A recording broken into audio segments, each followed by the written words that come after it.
Ready? I'd like to call the work session to order for May 11, 2026. City Clerk, please read roll call. Let the record reflect that Vice Mayor Hampton is absent with all other members present. Thank you. I have two items on the agenda. I'd like to remind council that staff will be pausing every so often to answer any questions. First item is the strategic plan project on the comprehensive water strategy. Go ahead and introduce yourself for the public. Thank you, Mayor Keeney Knudsen, Interim City Manager. Good evening. We want to talk a little bit about the fiscal year 2026 strategic plan project focused on the development of a comprehensive water strategy. Before I turn the item in the presentation over to Interim Deputy City Manager Barb Chappell, I wanted to provide some context to our conversation on this topic tonight. First, it is important to know that the topic of water conservation is not new to the city. It has been something we have been engaged in for a number of years. But secondly, it is also a topic that is dynamic, constantly changing and evolving, and so we always need to be looking beyond the horizon and thinking about our future. And this topic is also multifaceted in that we have water conservation efforts that may impact the areas of the city that we serve water to, and we have areas of the city that are served by private water providers, and then we also have our city organization, how we use water in the operation of the city. So the presentation tonight that Barb's going to take you through is twofold. The first part is a review, kind of an overview and synopsis of what we have done, what we are doing, and what we are working on implementing. This part of the presentation is to provide context that we aren't at square one, that this isn't new to us. City staff have worked with our citizen committees and with our council on a range of water conservation efforts. But of course, this work is never truly done. So the second part of the presentation is focused in our future, what we can do. This is the part of the conversation tonight where we would appreciate dialogue and feedback from council to help guide and focus the future work of staff on pursuing potential new water conservation strategies. Of course, we know this is a lot to take in, so we understand this conversation with council will likely extend beyond this evening, so we are prepared for that as well. So without further ado, I'll turn it over to Barb. Thank you, Keeney. Barbara Chappell, Interim Deputy City Manager. And as Keeney said, I'm here to present our water strategy moving forward. So tonight I want to go over the strategic plan action item, our process, some framework, and the highlights of our strategies. And I like to call this our water management strategies. We're not going to just discuss conservation today. I want to discuss kind of how we manage water as a city. And a lot of this effort has resulted in a document that was also part of your packet. So you have that information, and certainly any of those items in that information are open to discuss tonight as well. If you have something in particular you would like to bring up that I might not cover in my PowerPoint. So the strategic plan action item is very comprehensive, and this is how it's stated in the plan. And so to develop a citywide strategy. So as Keeney stated, we didn't just look at the city service area. We tried to look at the city as a whole.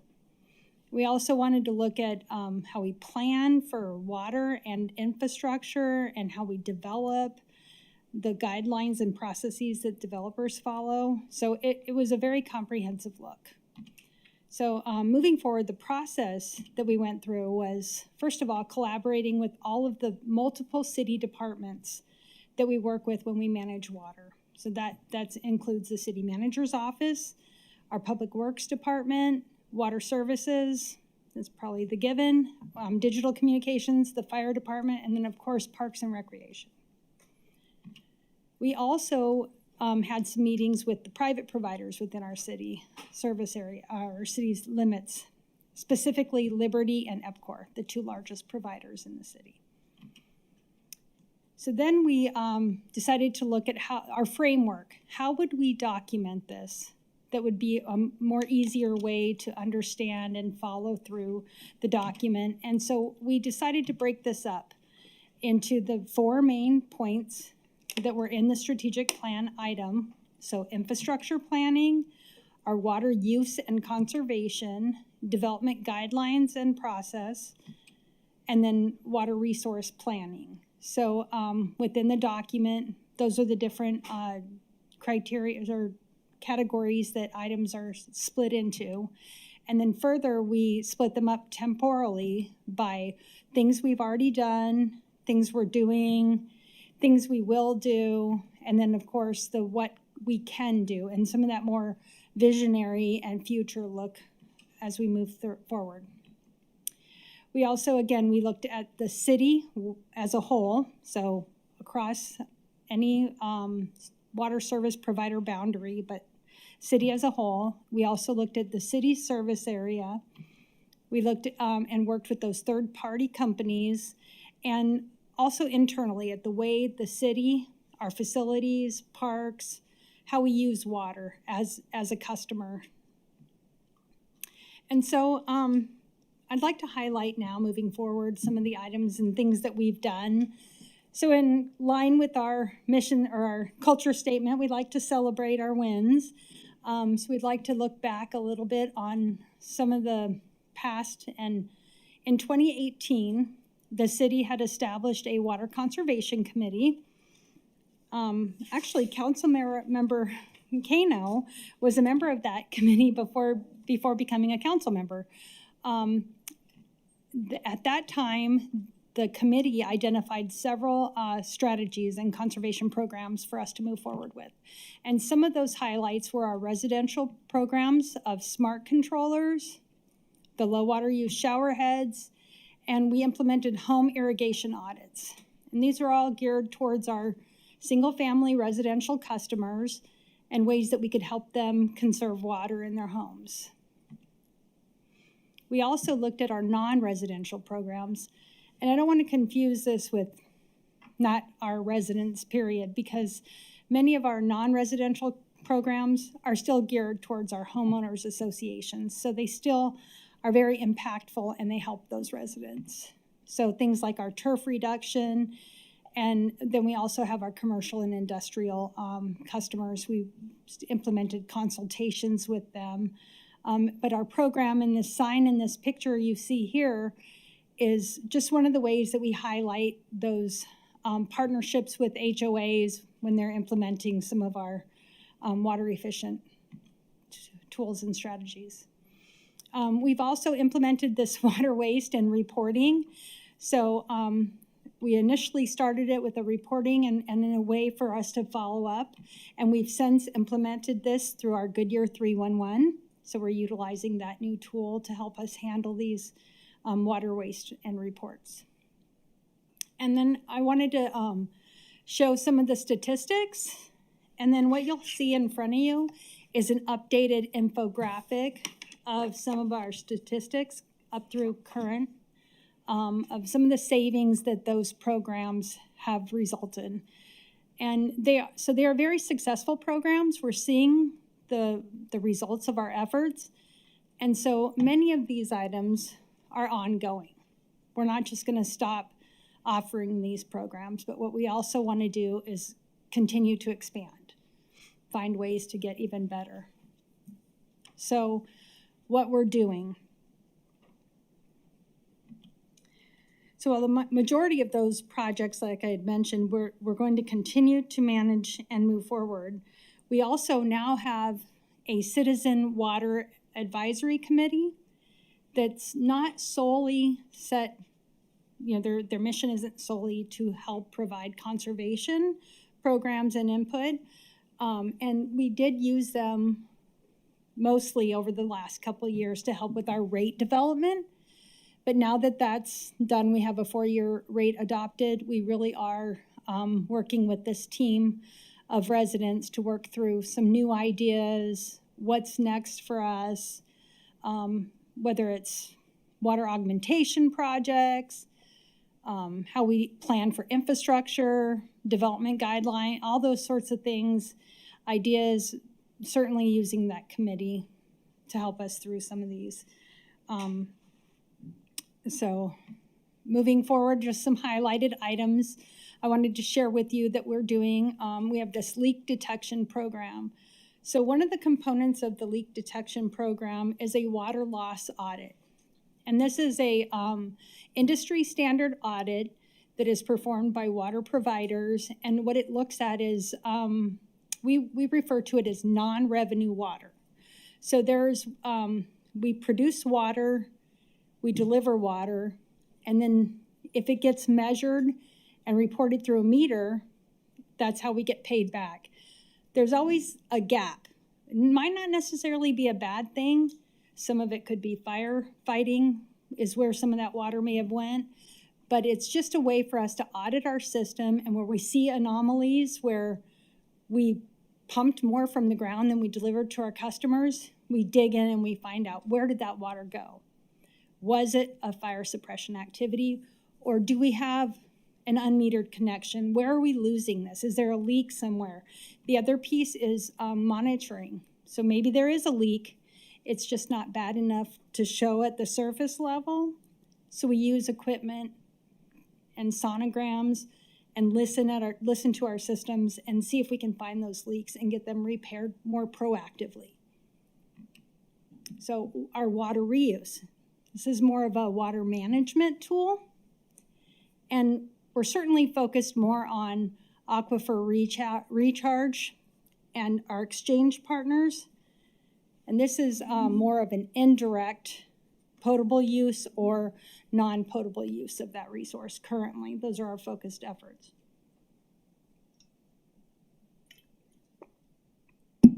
Sorry. Okay, and then finally in this category, we have our water allocation policy. Council adopted the policy last year. We are bringing in June forward the ordinances that will enable our implementation of the policy. And it's not unlike other cities. A lot of cities are implementing this. And it's just really a way for us to manage our resources, protecting the customers that are here today, while also providing more certainty for those future customers and developers that are coming to our city. Now moving forward on to what we will do. These are items that we identified as things that are already in our budgeted plans, that we've already got things moving forward in the next fiscal year. So starting here, we're continuing with water acquisition. This is also something we've been doing in the past. Many of you are aware of the Bartlett Dam modification. Sorry about that. We also have other things we're working on, such as the WIFA, State Water Infrastructure and Finance Authority, is working on augmentation projects. We are actively on their Future Off-Takers Committee. We sit at the table with CAP and ADWR on the Arizona Reconsultation Committee. We're actively in the stakeholder process for the Bartlett Dam modification. We're always working with the tribal partners and our irrigation districts, making sure that the city is at the table for all of those conversations, so that when the time is right and a project comes to fruition, we're there. One of the other items that we've been working on is, we like to call this no-DES, is kind of the short term, but basically it is a zero liquid discharge flushing, and we implemented it, we used it, we're actually one of the first cities to ever use it, and saved 10 million gallons when we flushed the distribution system prior to turning the surface water plant on. And this is a mechanism of how we can flush our hydrants, but we redirect the water through a truck-mounted filters and then back into the distribution system instead of just discharging it out onto the street. So just another way through our normal operations, you would be losing water. We're trying to find ways to make sure we're recirculating them, keeping them in the system.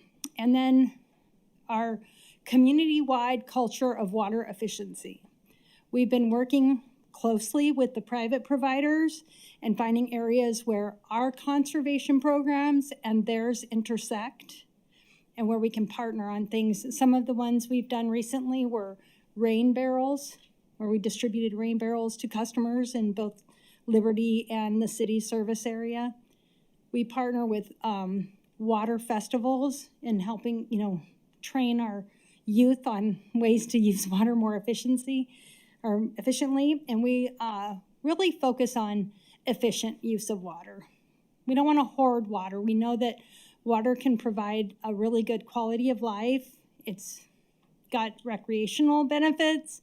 There's many things that we want to make sure that we're using the water smart and for what it's needed for. So moving forward, this is an area where we really wanted to try and get a little bit more creative and a little innovative. There's several items, and we can certainly get into more detail and bring additional information moving forward. But there's a few that I wanted to touch on today and see if we can get maybe some conversation going. So these are just opportunities, ways that we can be, like I said, innovative, more visionary, forward-thinking. Let's try some things a little different. So one of the things that we're working with other city departments to make sure that we are looking at any water resource at our disposal. So one of the areas that is near and dear to my heart is for things like the parks and the recreation campus. They're utilizing potable water to irrigate a lot of ball fields. They happen to be located on irrigation district lands that provides us an opportunity to get the water for those uses from the irrigation district. Not only does it free up the potable water in the city's system, but it also takes them off of the city's portfolio and lets them utilize a water supply that was used on the lands before the lands were developed. And so it's grandfathered, and they still have the ability to use that water resource. And so as the rec campus phase 2 comes forward, we'll bring more information on that part. But some of these are going to result in maybe capital projects that will follow the normal process and be brought forward to council through the budget process.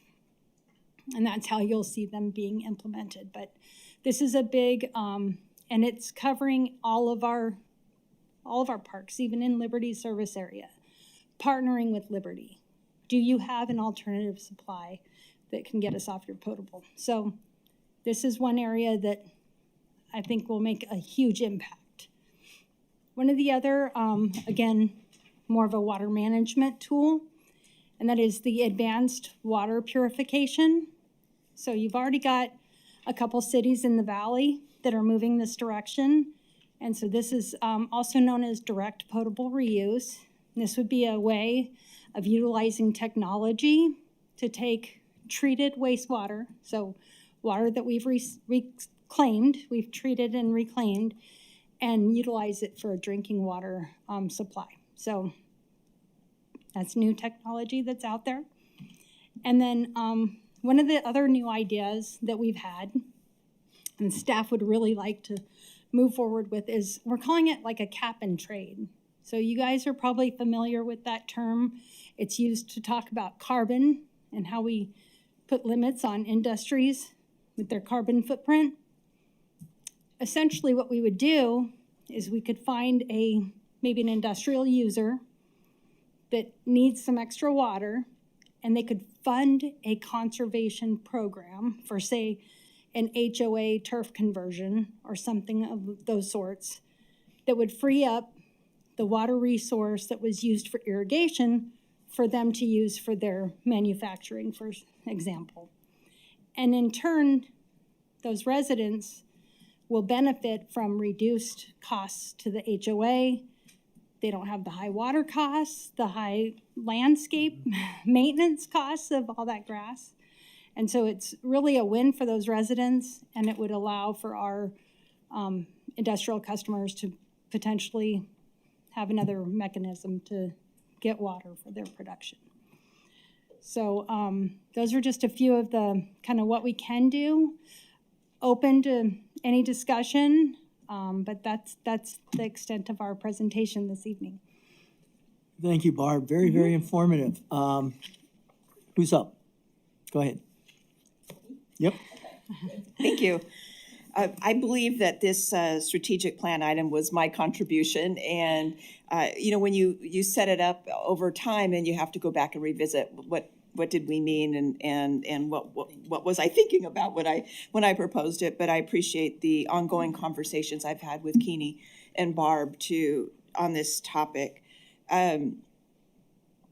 Covered a lot of good things. I mean, certainly that water conservation did good things, but that's been a while now. I'm looking forward to whatever contributions and different ways that our current resident or citizen committee can help us to advance. But I wanted to talk about this document just a little bit. This is what it's been titled City of Goodyear Comprehensive Water Strategy. And I really appreciate the collaboration with all the departments working together to identify different things. I think it's a great start. And really focusing internally, which we haven't done so much. It's mostly been external, but I think, we have to check ourselves too and everything that we're doing. And so of all of this, I haven't seen anything that waves any kind of red flags. And I know you did mention advanced water purification, which I used to lovingly call toilet to tap. But the reality is that technology is gaining traction. It's probably going to be part of our future. And we really need to be advancing on that rather than lagging. So just, coming along slowly on those kinds of things. But there are a lot of internal actions in here that look like they're just common sense. And I think that they'll have big impacts. But I think what you're going to have to do is do some type of analysis to see what's going to save the most water for the costs it'll have. And that'll be something we'll be looking forward to you bringing back to us. And I think even your suggestion on cap and trade is really innovative. I mean, that is a standard procedure on the whole carbon footprint. And why not? I mean, let's look at what other utilities or what other industries are doing and see what we can innovate. And I know that our residents are really looking to us to lead the way in conservation and being proactive.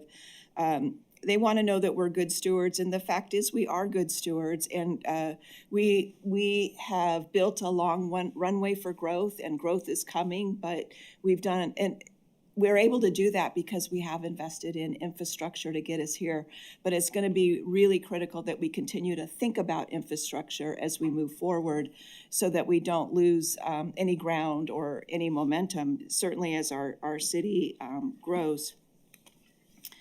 I will say there's a couple areas of this list or the things that we've talked about that are of particular interest to me that I would love to see some kind of focus on. I would say any recommendation that Development Services had, go after it. For sure, do it. It's especially the item on increasing HOA landscaping flexibility. I think as most of us live, we live in Goodyear, we pay our household water bill, but then we're also funding our HOA's water bill. And a number of HOAs are really looking to cut their costs down, reduce the turf, or look at different ways. And I know that they've been partnering with your staff that do a really good job. And but what we can do in design guidelines to give them more flexibility, and then it can even help us, I think, as new development comes, even commercial development, just revisiting the water use, the water for landscaping, I think would just really be very proactive. And I know Development Services has been like revising everything, and they got that one done, but I would love to see that one just crack open again to take another look at, again, how we can save water. We've talked about augmentation, which is essentially finding other sources. It's the fancy word for saying we've got to get other water. And I know there's a number of things that we're pursuing, but I think we want to continue to be forward on that and leading and not lagging in how we do that. One of the things I've been thinking about, and talking with some others about it, is about our rate strategy. We've had a playbook that I think we've used a lot. We have a timeline. We kind of back everything up to that timeline. I know we work to involve residents, but I think it's time to relook at how we figure out rates. In that, all utilities are raising. Rates are going up everywhere, I guess is just another way to say it. Our electric bill, gas bill, you name it. Would like to see that for single-family households, we have a general idea what it takes to live for your washing, your cooking, just your daily life, and make that a base rate, and then everything else that's discretionary, which would be how much landscaping you want, how much turf you want, how many pools or water features and all that, that there would be a tiered program to capture those types of water users. I know that we do have a percentage of high water users, and would like to see how we can maybe actively engage them to reduce their costs. Even considering like APS has demand pricing. We know that in the summer during certain hours you shouldn't run your washer, different things. And I don't know if that's even ever something like that's been considered, because when it's hot and if everybody's using water in the heat of the day, it costs us more in power to operate the equipment as well. Your costs go up, our costs go up on those kind of, whether that's a possibility or any other considerations that would not penalize conservation. For us, conservation, if we conserve water, which is the right thing to do, then we take a hit financially. And how can we structure rates so that it's more, covers more consistent costs and provides a consistent revenue without penalizing us for saving water? And I don't know what those answers are, but luckily I know you water professionals do a great job. And then lastly, I wanted to talk about technology upgrades. This is something that over many budget cycles I've brought up. I know your SCADA's behind. I know that there's a lot of technical steps that are still being done manually. And I would say we're behind in tech. And I know that there's so many demands citywide, and so how does water fit into the priority of things? And coming from my career in a larger city, I mean, they had their own IT support, they had their own business analysts, and I know that that's not necessarily the model here, but I think we need to think about how water services, which is an enterprise department, really needs to act more like a business in itself. And you really aren't in control of your destiny because you don't have the resources that you need.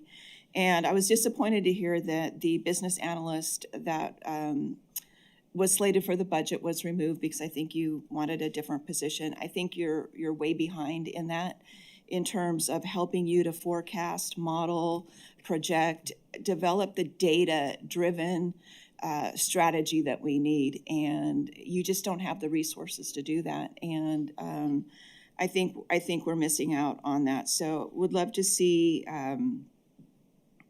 a plan to ensure that you get the IT and the business support that you need to make sound decisions. And based on our conversation tonight, and certainly whatever anybody else has, I would like to see you guys come back with taking the input, and then with what you've done here, and come back with a plan. And I appreciate this is the opportunity to open up an important conversation, because it is something that our residents care deeply about. We do get asked about water a lot. We're asked about, are the multifamily and data centers taking all that water? And maybe you can answer that for everyone who's listening. But everything that in the news is really makes it tough for water. But I think it's important that our residents know that we're planning and we're preparing for our future. Our future is good here. We're still open for business. We're open for development, and we're going to continue to lead in this industry. So, thank you. Thank you. Did you have something, Benita? I'm still formulating. You're still formulating? How about over on this side? Trey? You're good? Yeah, I formulate as I go along. You formulate as you go? Yes. So, appreciate it, Mayor. Barb, thank you for the presentation. You had mentioned CAP, and in any public setting, you know, if you haven't noticed, I like to ask kind of where we are when it comes to the Colorado River allotment. You know, for, as Councilwoman Cano said, for anybody watching about, you know, what does this mean for Goodyear? Where are we kind of at in that, kind of the status of those negotiations, and then how does that affect Goodyear in the short term? Can we handle whatever may come in these negotiations and or decisions in the coming months? Yes, so currently, the federal government still has not made a final decision. The lower basin states continue to negotiate and work together to help keep Lake Mead in a healthy enough situation that we can get water from that reservoir. We have come together.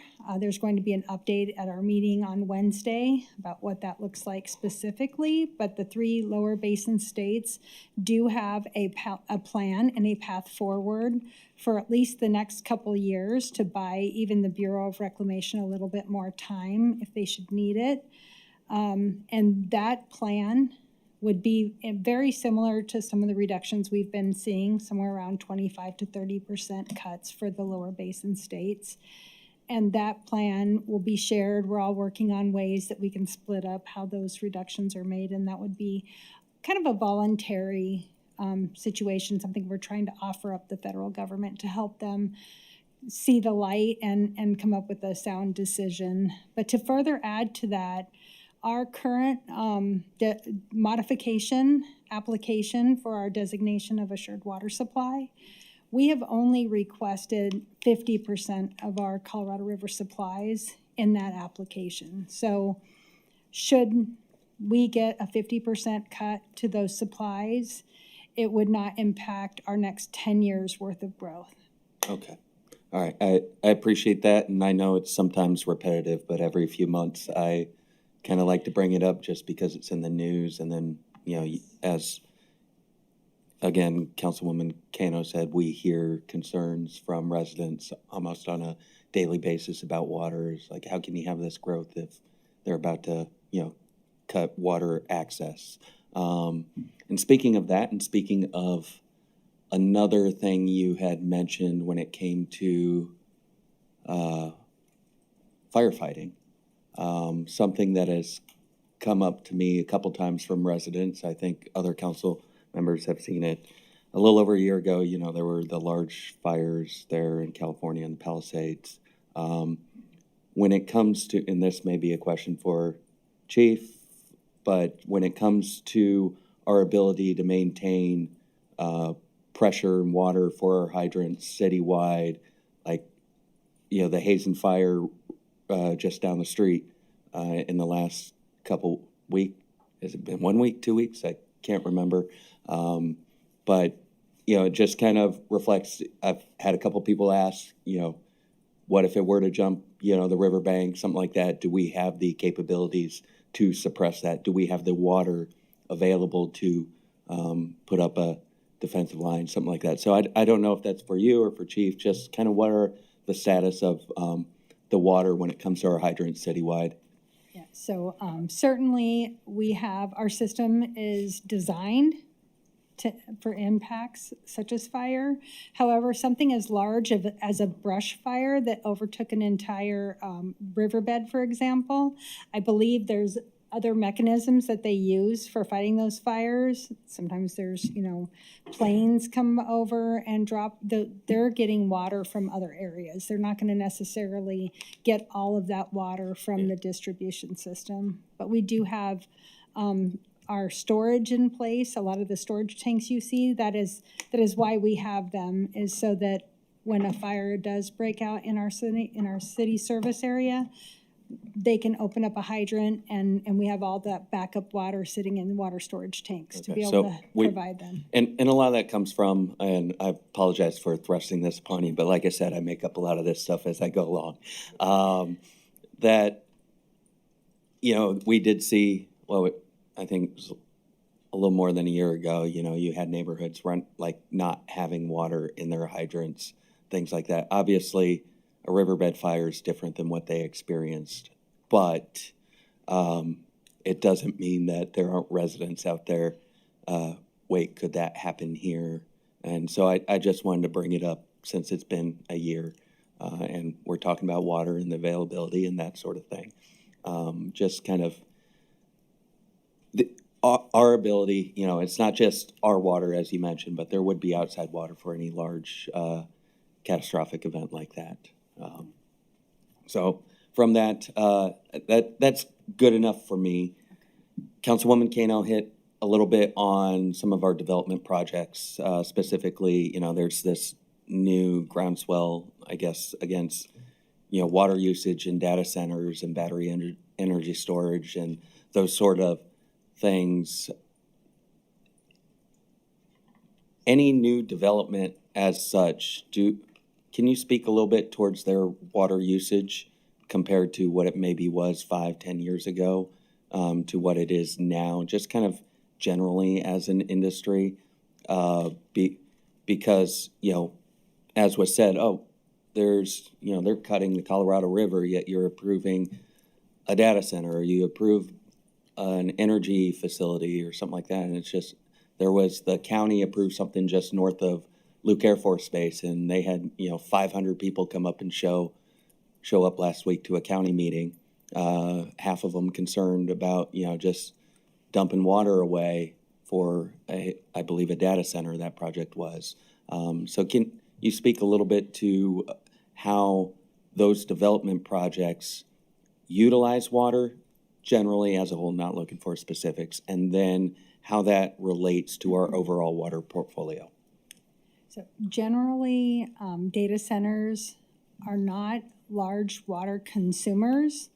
They run closed loop systems for the majority of the data centers in Goodyear and actually use less water than would be allocated for an industrial building according to our current water policy.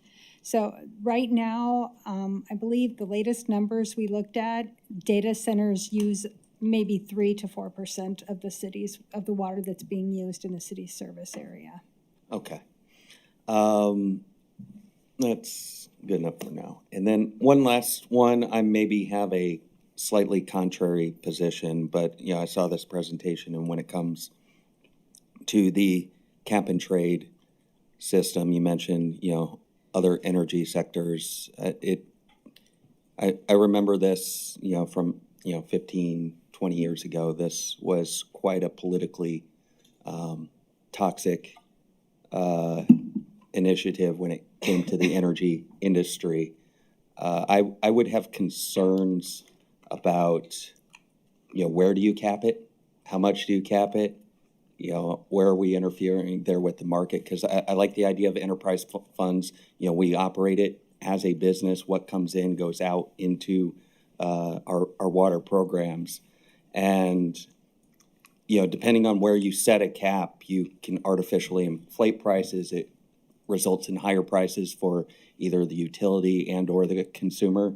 So I just want to put on record that I have a lot of skepticism and concerns about playing with the market there as far as credits and caps and that sort of thing. So I would certainly need to see a lot more to assuage that, but I come into it with a lot of concern. So I just wanted to register that. And that's all, Mayor. Yep. Thank you for that feedback. And we certainly would have to establish the program a little bit more defined, but essentially, and I use that term loosely, essentially what we were looking at is a way for a a higher water use customer who, through our allocation policy, maybe wasn't allocated enough water for their project, to fund a conservation project for someone else to be able to free up that water that was being used, for example, on an HOA turf area. If there was, say, an extra 1 million gallons a year being used to water that turf, and they wanted to free it up for their use, they could pay to implement a turf conversion project, saving the HOA the 1 million gallons, and then using that water that they freed up themselves. Okay. So essentially, that was how And, so, yeah. yeah, I it just know comes out to the specifics of, okay, Yes. where is that cap? And then, you know, how would that work? And my concern would be getting away from, if you're using 1 million gallons of extra water, would you not just pay for it, or as we set the rates accordingly? So, And the industrial user would then Yeah. pay for the delivery of the water. So instead of us getting paid by the HOA, we'd be being paid by the industrial user that's now taking the water. Okay. So essentially, that's, Benita? thank you. Yes, and looking at the items, the things to do list that were provided, is there one or two that, would show us some long-term, impact? So, yeah, that's a good question. And I think the 3 that I chose to highlight were 3 of the ones that I felt were most impactful and would advance the program. But again, to Councilmember Kano's point, we will be digging into these and weighing the cost and benefit of each of these items and working through the Citizen Water Advisory Committee, and then eventually bringing them back through council with recommendations based on how we get our biggest bang for the buck.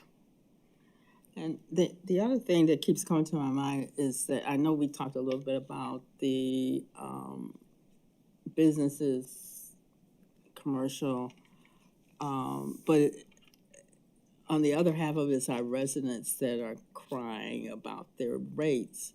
Are there any other things that we can do to, I know we offer them things and some of them don't take it, because I've been in a meeting where they've offered a couple of the conservation items and maybe a handful will look at taking them.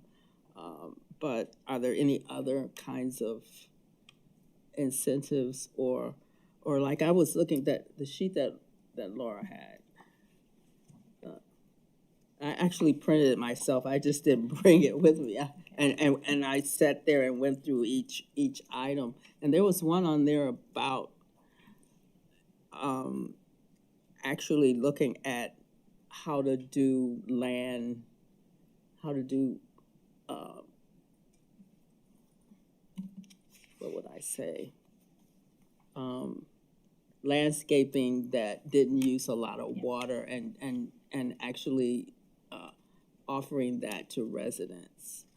Yeah, so the Xeriscape landscaping and some of the, yeah, and those are items that we do offer. Residential, single-family residential, while they make up the bulk of our customers, the individual home's impacts to our water system is very small. It's very small. And so okay. most of these items we offer to our single-family residents more as a customer service. Okay. They're a service that we provide, and certainly we don't make them take our advice Right. or our Right. services, but we are more than happy to go out and do an audit with the individuals. We help them find leaks when they have those spikes in, like, so 1 month they might get a really big water bill and they call because they don't understand. We maybe go help them find a leak or adjust their irrigation, and we provide all of that as a customer service, and also to help that customer not see an ongoing spike in their water bill. We want to make sure that their water bill comes back down and that they're not having those issues. Again, we will be looking into more conservation efforts and programs that we can implement for the residential customers as well. But again, when we start looking at where do you save the largest This quantities quantity. is where your largest users. Uses are, okay. Yeah. Which Thank for you. us is more the turf. Large turf facilities use the majority of the water in Goodyear. Okay, thank you. You're welcome. Anything over here? Yeah, the only thing I want to add is drop, save the drop, you don't have to pump.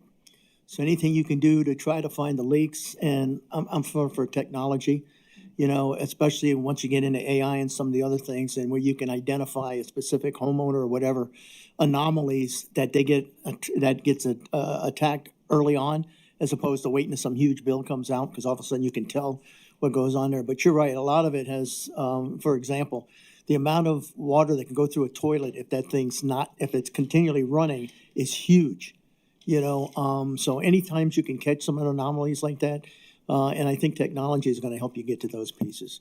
But also, what we're using now for water is the same it was, what, about 30 years ago, 40 years ago, something like that? In the valley, Yes, yes, so when you look across the valley here in Arizona, the water used today is not much different than what was being used in like the 70s and early 80s. Yeah. Even though we've grown immensely, the water use has not increased just through efficiencies and converting from like your agriculture To, to right. urbanization. It's less water use.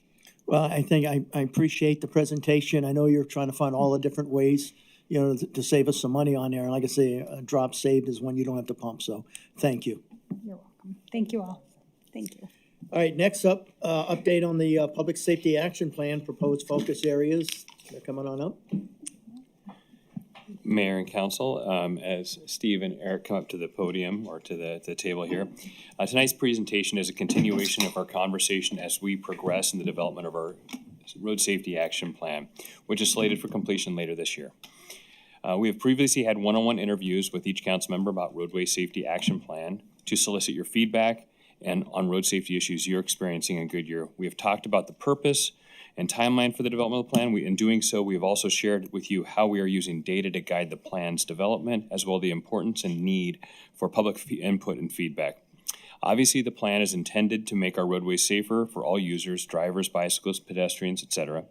To do this, the plan will be built on a collection of individual strategies that will be intended to guide us on improving the safety of our roadways, not just today, but as we continue to grow and develop. For example, one of our strategies will likely be focused on reducing speeding throughout the city. Our road safety action plan strategies are currently being identified and prepared, and we'll be bringing those back to council after the summer recess. Tonight, we are sharing with you the next step and where we are, the proposed 5 primary focus areas for the plan. If you think of these focus areas as buckets, these focus areas will hold and organize the individual strategies that are being developed. Back to that strategy development of, say, reducing speeding. That strategy would likely fall under the human behaviors focus area that we're going to go into a little bit more tonight. So as we progress in the development of the Road Safety Action Plan, it is imperative that the plan is not just something we prepare and get approved. It will be a guiding document. It won't be just put on the shelf. So our presentation tonight, we want to continue to engage you in this process and the conversation. So I'm going to turn it over to Steve Cinto, our Director of Engineering, along with Eric Sazak, our Assistant City Traffic Engineer, who will take you through tonight's presentation. Steve and Eric, take it away. All right, thank you, Keeney, for the introduction. And again, good evening, Mayor and Council. Steve Cinto, City Engineer. And as Keeney said, we have Eric Sazak here. He's our Assistant City Traffic Engineer and also the Project Manager on the project, on the Road Safety Action Plan, as we've been calling it, the RSAP. We also, in the back, in case we need her, have Marta Gerber from Stanley Consulting, who's also presented before you. You've met before, as she's been helping us with this Road Safety Action Plan. So we're here tonight to provide an update on the RSAP and also seek council feedback on the proposed focus areas for the rest of the study. As council may recall, ultimately this effort is to achieve our long-term goal of 0 fatalities due to crashes in the city. And just before we get to the rest of the presentation, I want to remind council that we already have relatively low crashes in the city and even a lower amount of fatalities related to those crashes today. We've had the benefit of most of our infrastructure in the city and most of our development being constructed after we already had robust engineering standards in place. So the transportation infrastructure is solid. This, along with the diligence of our public safety departments, PD and fire, put us in a very good starting place for the road safety in the city today. That being said, this RSAP, it's a worthwhile endeavor to try and continue to reduce crashes in the city and move us towards our goal of 0 fatalities. So moving on to the agenda for the presentation tonight. First, I'll walk us through where we are on the project timeline and some of the stops we've had to date. Then I'll turn it over to Eric, and he'll give council an update on the RSAP, including some progression of the additional safety analysis we've performed and Stanley's performed. Next, we'll be presenting the proposed focus areas, as Keeney mentioned, including how they were developed and why they're so important to the project. And finally, we'll review the next steps for the project, answer any questions, and gather feedback from council on the focus areas. So here's a quick look at our overall schedule for the RSAP. Starting in the gray areas, we initially kicked this effort off in July of last year.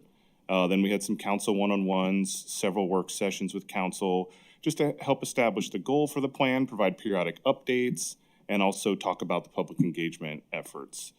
Since that time, we've continued our public engagement efforts, further crash analyses, and the evaluation of our green bike lane pavement markings.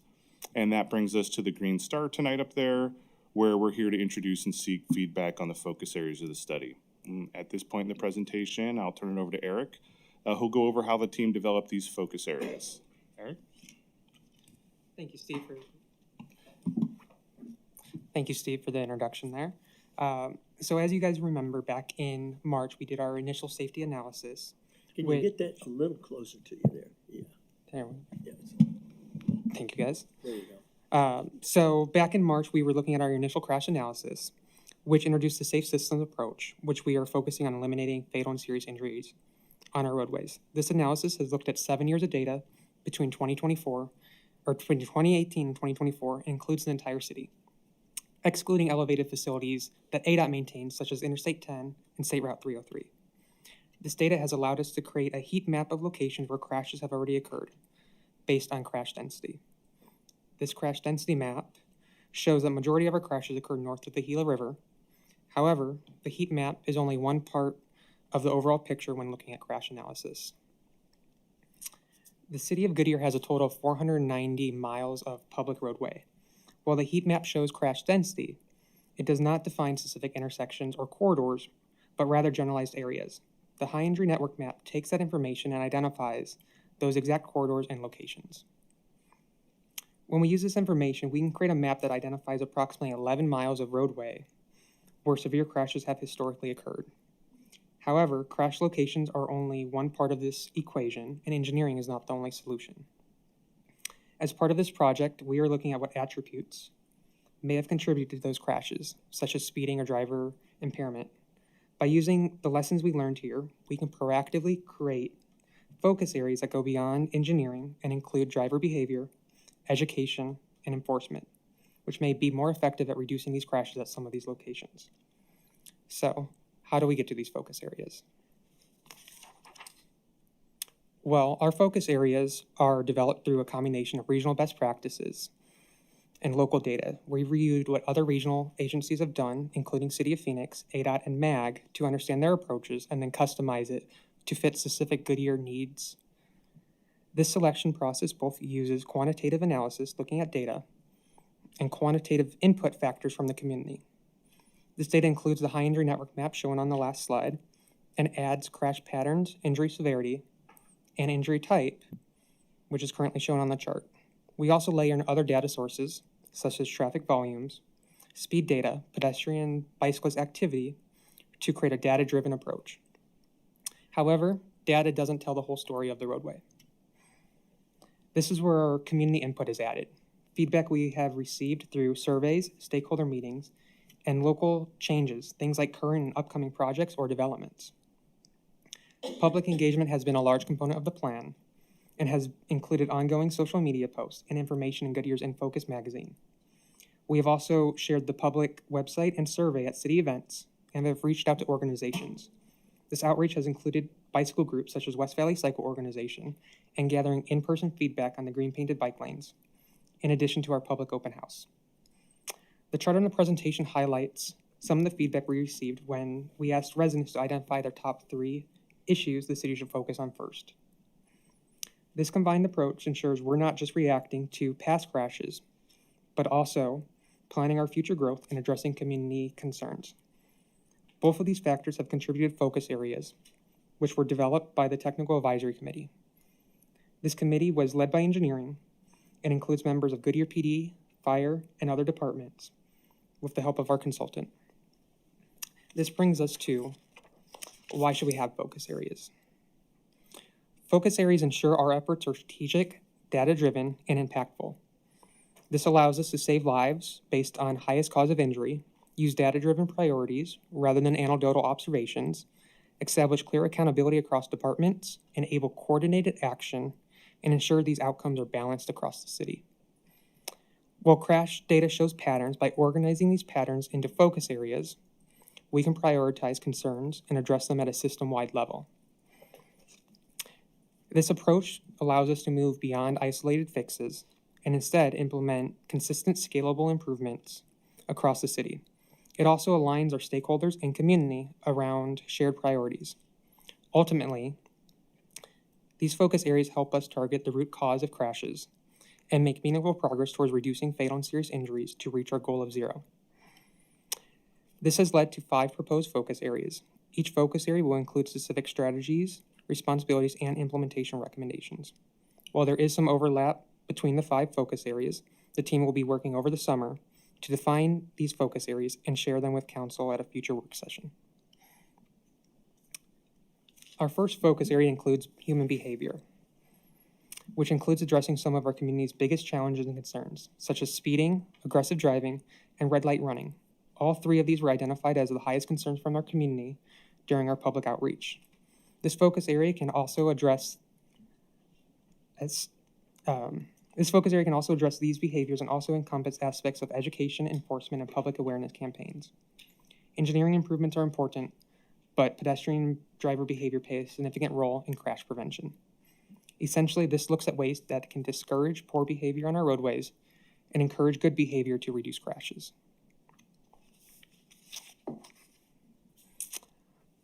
Our roadways in Goodyear are designed and constructed to national, state, and locally adopted standards and guidelines. The general standards and policies focus area covers citywide approaches that often exceed those minimum requirements. This focus area reviews items such as our development standards, design guidelines, and neighborhood traffic management programs. These city standards can establish a framework to how to make decisions and include enhancements that can be part of future developments. It can also cover some topics that may not fit in our other focus areas. Our third focus area is intersections, which are typically where most crashes occur due to the conflicting movements and complex decisions required by drivers. This area examines items such as traffic signal operations, driver visibility, and geometric modifications. These recommendations apply not only to signalized intersections, but non-signalized intersections, which are far more common and may be along some of our lower volume roadways or near school zones.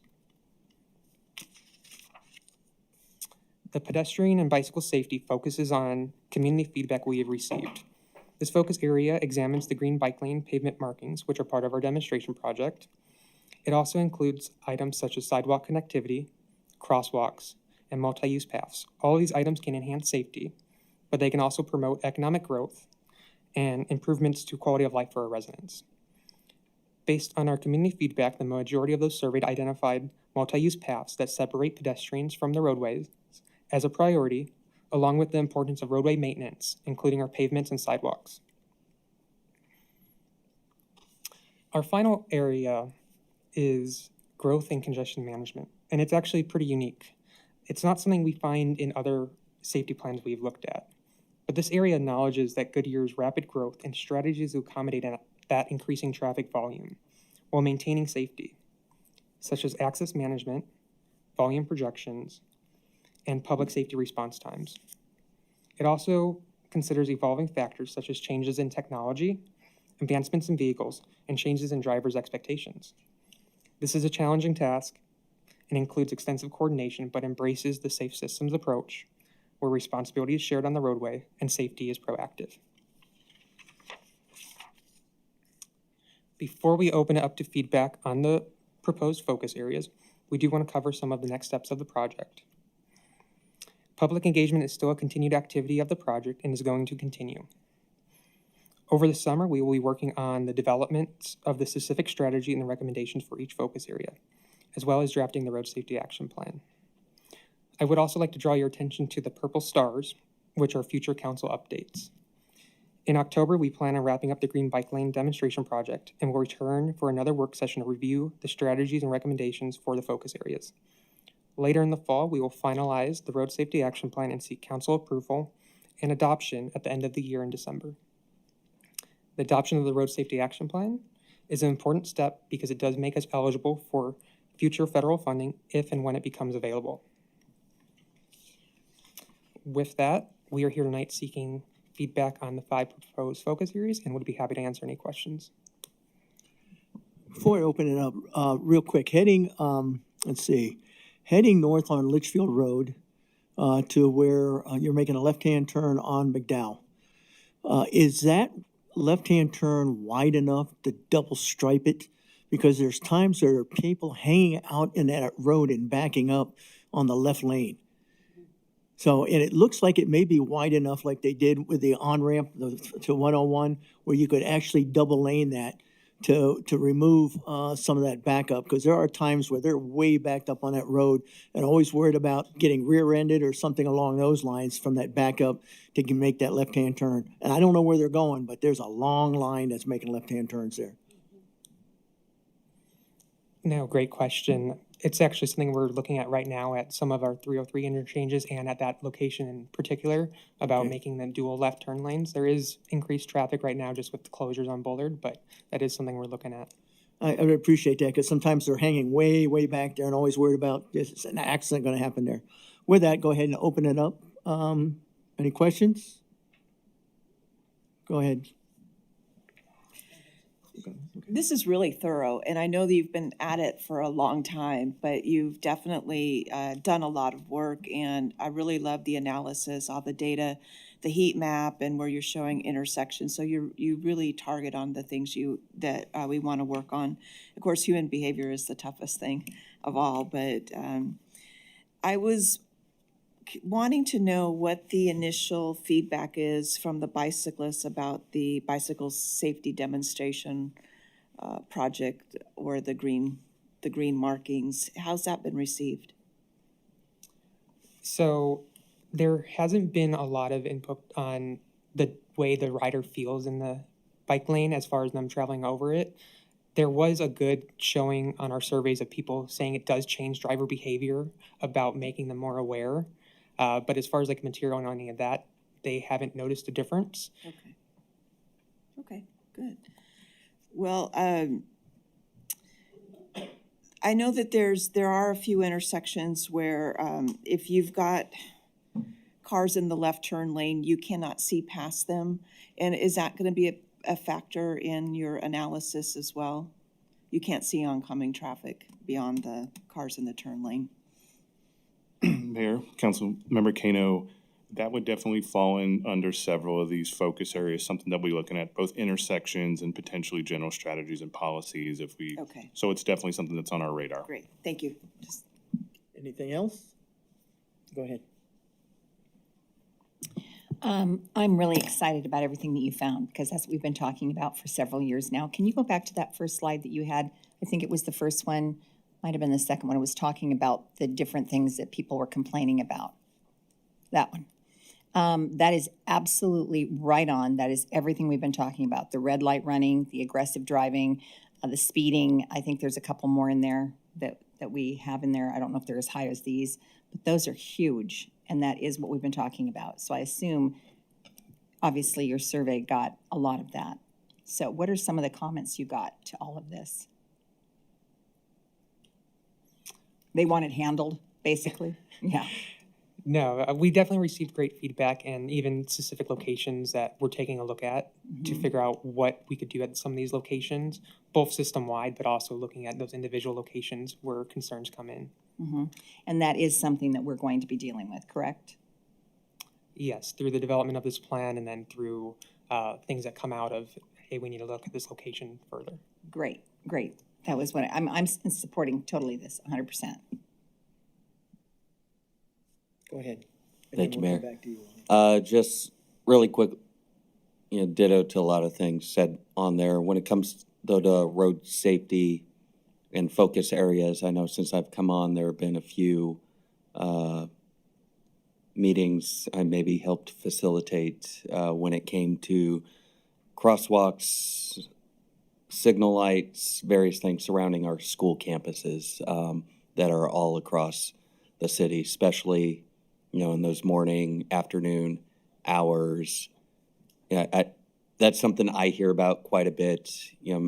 I have young kids, so I hear from other parents. I hear whether it's at Little League games or whatever, just kind of the crosswalks and traffic navigating around our schools as we have a bunch of kids, as young as sometimes 5 years old, 6 years old, whether, there are adults around, but,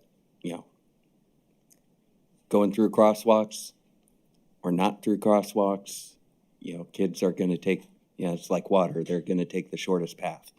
And so making sure that we pay a lot of attention to any areas that may need a light. High schoolers maybe aren't the best drivers. They're just learning.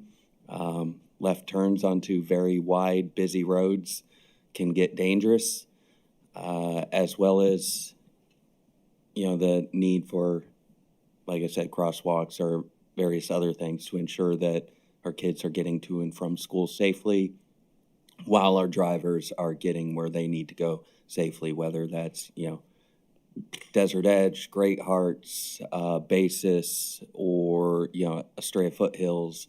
I know there are a lot of issues there as well. So just wanted to throw that out there as, it doesn't fit these, it's not, that's a little more specific than these focus areas, but that's kind of a very focus area I know I've brought up, and I appreciate your willingness to meet with folks, meet with school officials, meet with other community members, just to ensure that attention is paid there. And I look forward to seeing what comes of that.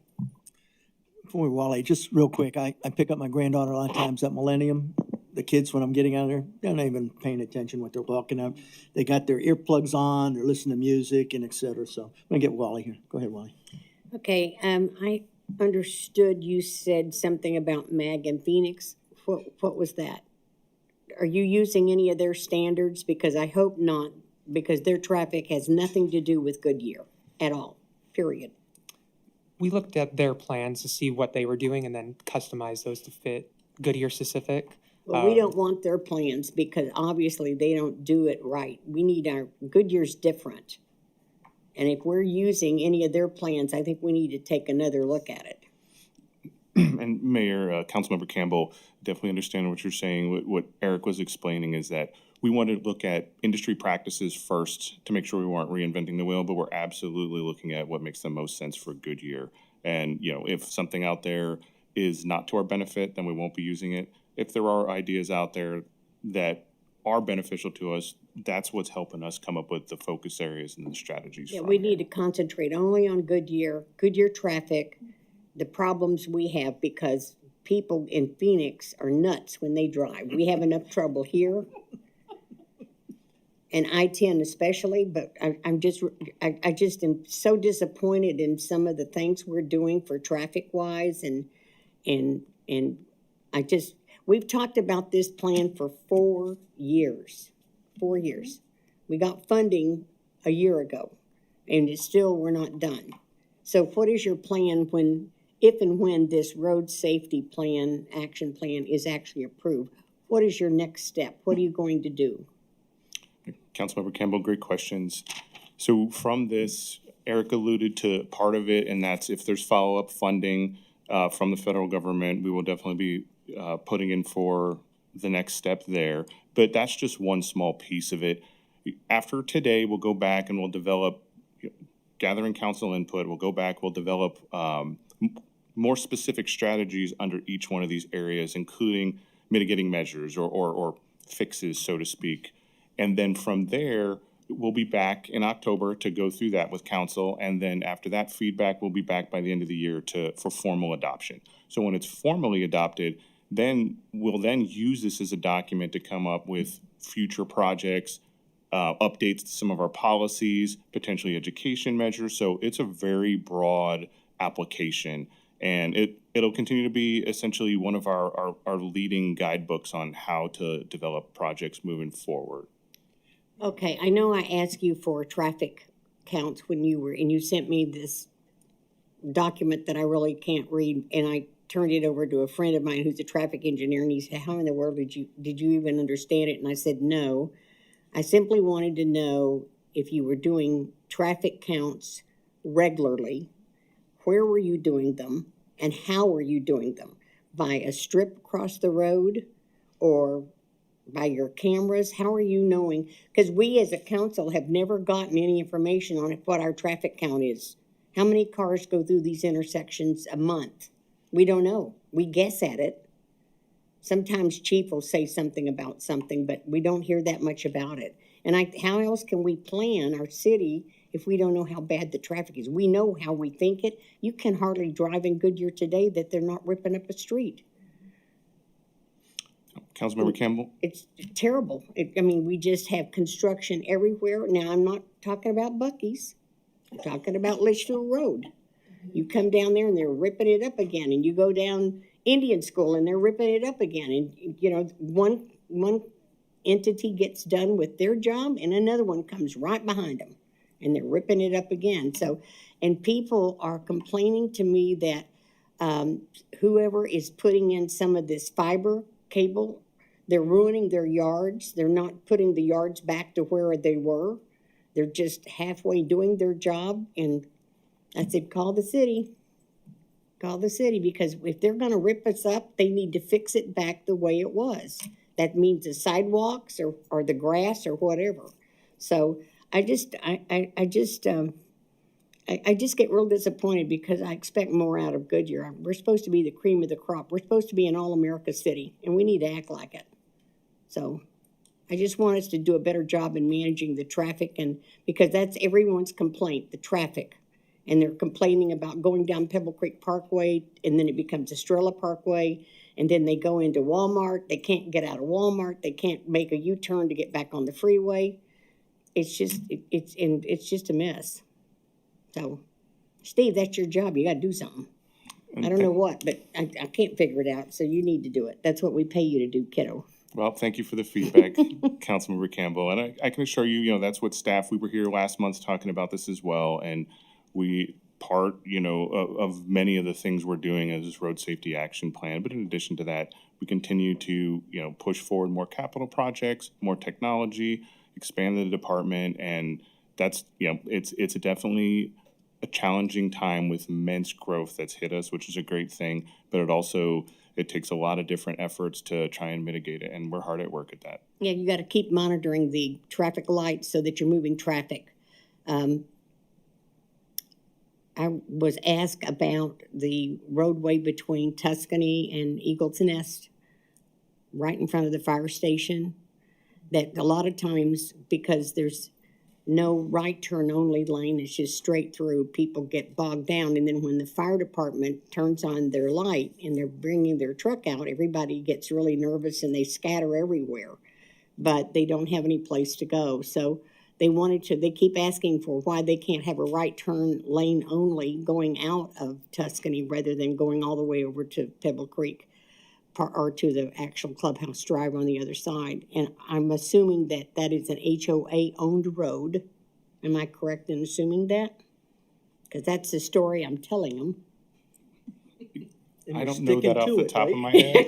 We can definitely look into that, though, and get back to you Just let me know quietly if the city owns it, then I'll change my tune. But I keep telling them to go talk to the HOA, not to me, because I can't do anything about it. But if it is a city street, then we need to have a conversation if we can, please. Thank you. We'll look into that. Okay, thank you very much. Yeah, to piggyback on what Wally was just saying about Estrella Parkway, that's crazy. That's Oh, it's crazy. terrible. I mean, I drive on that a lot, and she's right. It's crazy. The accidents on that. I mean, I've almost gotten in a couple accidents myself. And I'm, you know, watching everything because I'm nervous about a Strait Parkway anymore. It seems like there's an accident every time you turn around. It seems like I go up to Strait Mountain Ranch, you come back down, there's an accident going up, there's an accident coming back down. We've got to do more to deal with that. It's not just the cops' deal, it's our deal to figure out what's going on there and why. The other thing I have a question about that I had somebody ask me the other day that I forgot to say something about, by the way, the green stuff, I love that. I love the fact what you said. I mean, maybe the bikers aren't noticing a lot, but that green line is making people aware that they're in the bike lane. So I think that's huge. That's something, you know. Crosswalks at school zones.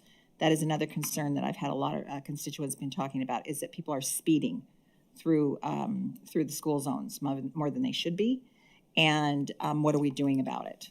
So are we doing something there? Are we doing some kind of something that we're paying more attention? I mean, that's probably has to do with the cops too. But what I'm saying is, what are we doing about that? What are we doing as a city? Mayor, Councilwoman Gillis, I appreciate the questions. And I think one of the multiple focus areas here, in addition to some of the points that Councilmember Terry brought up, multiple focus areas here will deal with school safety. We have already have some guidelines in the city, but I know we'll be opening those back up and looking at them further and seeing where we can make improvements.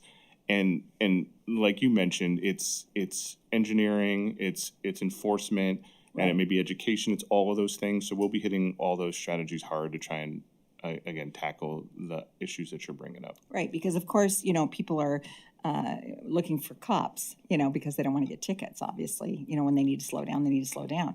But what can we do about that so it doesn't get to that point, like Councilman Terry said? I mean, you know, he's got small kids. We've got a lot of people with small kids crossing these crosswalks, and they've got, like Joe said, earplugs in their ears and, you know, all the iPods and or whatever they are and everything, and they're not paying attention. Well, yes, it'd be nice if they pay attention, but if they don't pay attention, we need to pay attention. So what can we do to make that difference so that we can take care of those kids? Some crosswalks I know I've seen where there's parents that are doing the crosswalk stuff, which is amazing because I think that makes a big difference. If they see somebody coming that's speeding, you know, they can do something about it, but not every school zone has that. You know, maybe that's something we should be doing. Maybe we should be implementing that and saying we should have that, you know. Just to be sure, because I mean, even when I'm going to something early in the morning, and I go to a lot of early morning appointments, I go through school zones and I see people just whipping by. And it's like, I worry about those kids. That's not cool. So I hope we're doing more than just something. I hope we're doing something major about that. This side, anything? Benita? So the only thing I wanted to really say was I thank you for the report. I thought it was a pretty comprehensive report, and one of the things that Councilmember Gillis brought out was the fact that you're getting feedback from the residents, and I think that feedback is really important and really good.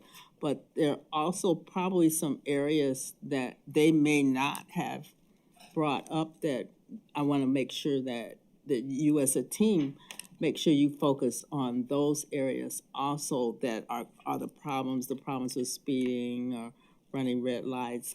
Because up where I live, where there's hardly any traffic, they run the red lights all the time. Now that we put the red lights at Calistoga, they run the red lights all the time because they just do. But I just want to say thank you for those kind of things, and making sure that we also look at other, not necessarily where I am, but especially down the hill where there's lots and lots of traffic, because we're going to start getting more traffic. It's coming with buggies, but it's also just coming because we're getting more residents. And that was basically my comment. But thank you for the report. Anything else? Mayor, if I may, going back to Councilmember Campbell's question about how we will use the plan. I know Steve got into a little bit. What's customary when you adopt these plans, and going back to what I was talking about, making sure that these don't go on the shelf, that you're implementing, that you're living out and using these things.